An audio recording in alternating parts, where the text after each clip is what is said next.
اعوذ باللہ من الشیطان الرجیم، بسم اللہ الرحمن الرحیم۔ جنت کی تلاش۔ جنتی عورت خلا نہیں لے گی، جنتی مرد طلاق نہیں دے سکے گا، کیونکہ وہاں پر لڑائی جھگڑا ہی نہیں ہوگا، نہ ہی اس قسم کی کوئی جنگ ہوگی۔ جنت میں ایسے بازار لگیں گے جہاں حسن کے سودے ہوں گے۔ سبحان اللہ۔ انس بن مالک رضی اللہ تعالیٰ عنہ سے روایت ہے کہ آپ صلی اللہ علیہ وسلم نے فرمایا، جنت میں ایک بازار ہے جس میں ہر جمعے کے دن اہل جنت آیا کریں گے۔ شمال کی طرف سے ایک ہوا چلے گی جس کا گرد و غبار مشک اور زعفران پر مشتمل ہوگا۔ جب وہ جنتیوں کو چہروں اور کپڑوں پر پڑے گا تو اس سے ان کے حسن و جمال میں اضافہ ہو جائے گا۔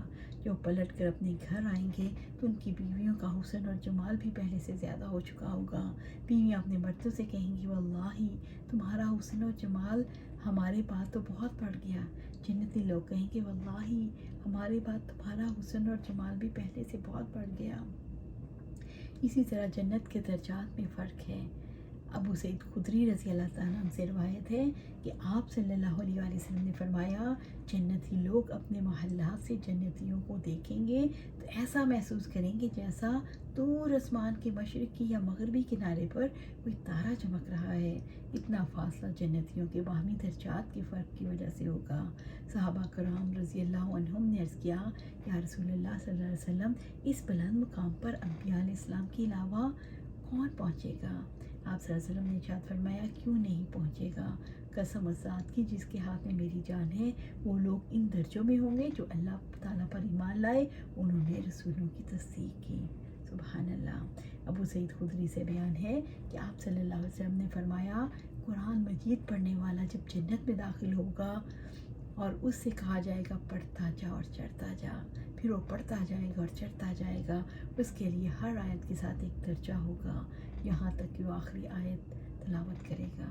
قرآن حکیم کا علم رکھنے والوں سے کہا جائے گا، یہ آیت پڑھو اور جس جنت میں کھڑے ہو اس سے اعلیٰ درجے کی جنت میں چلے جاؤ، اور جنتی آیتیں پڑھتے جاؤ گے، مزید اگلے درجے میں پہنچا دیے جاؤ گے۔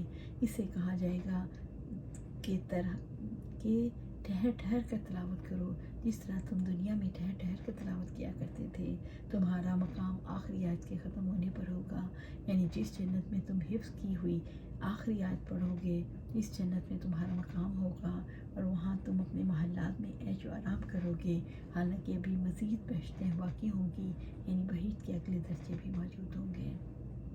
اسی طرح ہم جنت الفردوس کی محفل کے حوالے سے دیکھتے ہیں، جو لوگ جنت میں پہنچیں گے انہیں کھلایا پلایا جائے گا، کبھی پھل کھلائے جائیں گے، کبھی پانی پلایا جائے گا، کبھی دوسرے ڈرنکس دیے جائیں گے، کسی کو لباس پہنایا جائے گا، سجایا جائے گا، پھر خوشبوؤں سے مہکایا جائے گا، موسیقی سنوائی جائے گی، ہر جمعۃ المبارک پر مزید حسین بنایا جائے گا، اور اس طرح موقع آئے گا جب اللہ رب العزت بندے سے بات کریں گے۔